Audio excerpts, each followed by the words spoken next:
啟動。採購機啟動，台南購物節進行第3屆抽獎，這屆抽出8萬塊的現金以及濟家電用品，上大獎是12萬的電動機車，全部總價值將近8萬塊。今年一定可以破去年的紀錄，50塊就可以抽一次的話，趕快來加入我們的購物節會員資格。活動熱度持續升溫，截至到目前消費電力金額已經突破60億，因應春節期間的高度買起，市長黃偉綽決定閣加價抽上新款 iPhone 手機啊！對今仔日開始到2月14，只要新加入購物節會員就有資格。從除夕2月16日一日抽到2月23日，連續8天，天天都會抽出一位幸運得主。只要是今年1月1日起到2月14日止加入台南購物節會員的好朋友，就能獲得抽獎資格。經發局歡迎全國民眾把握春節連續假期來到台南，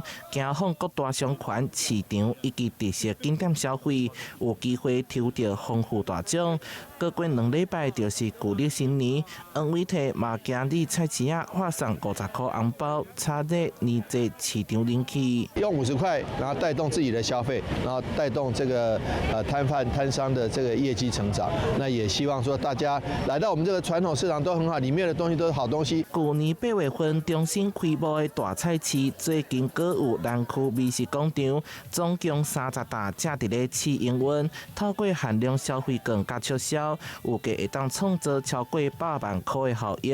甲人潮變做買起，同時打造採買年會行春社區的新亮點。台南新聞社會採訪報道。